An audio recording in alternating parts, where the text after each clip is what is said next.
Hello everyone and welcome back to my Bold and Beautiful 29 YouTube channel. I hope you guys are having a wonderful day. Before we start, please hit the subscribe button and give this video a thumbs up. At Forrester Creations, Eric, Ridge, and Steffy toast with their coffee mugs to being back where they belong. Steffy says they've a decision to make. Will they let Carter, Hope, and Brooke continue there, or make them pay for their crimes? In the design office, Carter tells Hope, "You're then. That's a good thing." He hates that he dissatisfied her but couldn't go on knowing he stole Forrester. Hope huffs that he steered the company in a better direction. Brooke chimes in, "Yes, but in an underhanded way. He showed he'd good ideas, but that doesn't change how they went about it." She tells Carter it's not wrong to feel guilt. Carter assures Hope she's not going anywhere. She smirks. Ridge and Eric may have agreed to keep her line, but there's no way Steffy will. Hope warns this could boomerang, we could each be out of our jobs. Carter insists they gave their word, and Brooke exclaims that no bone is getting fired. Hope calls her naive, Steffy will want her vengeance. Carter's sure Ridge and Eric have reminded her about the benefactions they've made. They relaunched a successful jewelry line, how can they fire us? Brooke has faith in Ridge. She sighs, time to find out. Daphne joins Zend in the wardrobe room and asks if he felt the difference walking in Moment. She feels the first order of business will be to deal with the serpents. Zend says a meeting is set to take place. Daphne thinks, for some, it could be their last. In the main office, Ridge says they made a pledge to Carter that he could stay. Eric chimes in, Brooke and Hope too. Steffy points out that nothing was put on paper. They can't go readily on them, especially Hope. Ridge argues that they agreed to Carter's conditions. Steffy raises her eyebrows. Carter's conditions? The man that picked them in the reverse and stole the company from them. Brooke, Carter, and Hope enter. Brooke tells Ridge it's good to see him back in the office.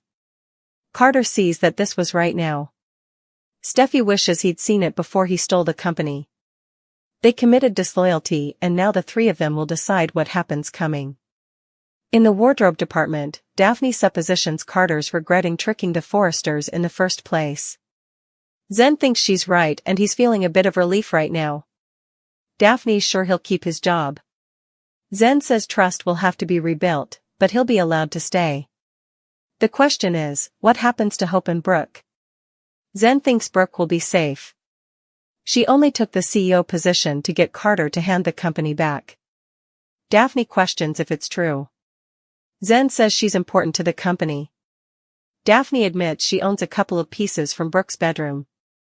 Zen says she's an icon and her unborn they're secure. Daphne muses, Hope, still, I'm not so sure. In the main office, Steffy tells Carter, Hope and Brooke that she's rankled and burdened by what they put them through. The Dane so low as to steal Forrester from the family that created it and risked her forefathers' heritage. She'll no way forget it. Eric says none of them will, but they've to move forward. Steffy tells Carter she understands that her father and forefather have forgiven him, they've experience with falling for a Logan woman over the times. She nearly feels for him when the ineluctable heartache comes, so she's choosing to give him another chance. But she's still hurt and upset by his treason. She understands that Hope manipulated him and took advantage of him. Carter says she's wrong. Steffy reminds him he's lucky to have his positions back. It's a generous offer after what he pulled, so, I would choose your words precisely. She informs Brooke that she'll be losing her CEO title, but she recognizes that she's made significant benefactions at Forrester. She can stay on. Hope pipes up to say that Carter was assured that her line would be kept on at the company. Are you keeping your word? Hope asks again if hope for the future will survive. Brooke reminds Eric and Ridge that they're men of their word. Steffy says they presumably meant it at the time. Brooke points out it was history. Steffy reminds them she is CEO. She says she and her father and forefather spoke last night. They induced her Brooke should stay on and she talked them into a many effects too.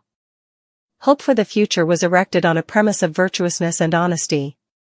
Hope was doing the complete contrary. She's been a total disgrace to the company and the communication of her line isn't pure presently or applicable. We're deferring your line. Brooke exclaims, no. Carter frowns, we had a deal. Steffy says Hope was necessary in remonstrating out the authors of the company. There's no way in hell they can back a line with her name on it. Forrester begins and ends with her father and forefathers' designs. While they were gone, the focus was on other effects, so they're behind schedule. They need to concentrate on couture now, not hope for the future, which is a shell of its former tone anyway. It's because of you, Hope. In the wardrobe room, Zend asks Daphne if part of her wants Hope's line to be cut. For Hope to be cut. Daphne's expression tells him he's right. He'll try not to be disrespected given he's the line's head developer. Daphne has no ill will toward him. Zend knows she's come close to Carter. Daphne says he set up his moral center again. You have to question if Hope's on the same life trip as him. He deserves much better than Hope Logan. In the main office, Hope exclaims, you're canceling my line. Steffy says she left them no choice. Hope says Carter trusted them. Steffy points out they wouldn't have the company back if Carter didn't have norms and morals. He knew what they were doing was wrong, but Hope thinks that what they were doing was fine. Remonstrating out my forefather, the author of the company? You suppose that was okay? Hope argues that nothing was demurred out, everyone was given an occasion to stay. Steffy replies that this is a family company. Easily, Eric isn't family to her, or it would have bothered her. Hope demurs that Eric is Ridge and Bridget's father. She's been Ridge's stepdaughter for times. Steffy says he's not her father. Deacon Sharp is. She has two parents with questionable morals. It's no wonder she's only been pious to one person herself. Eric and Ridge are responsible for everything that's Forrester Creations, but all Hope could suppose about was herself. Hope argues that they achieved numerous effects in their absence. Steffy says this is about business, but occasionally there's further to it than gains. This is about family, honor, and respect. Hope smothers that there were still benefactions made. Steffy says, yes. Carter and Brooke, they made benefactions. You? You're like a vacant vessel who likes to hear herself talk. She's not a developer or a businesswoman, she's an empty statuette. Brooke asks Steffy to stop. Carter demurs, you can't ignore the benefactions Hope's made. Steffy says, a line about fake morals? You go, I can.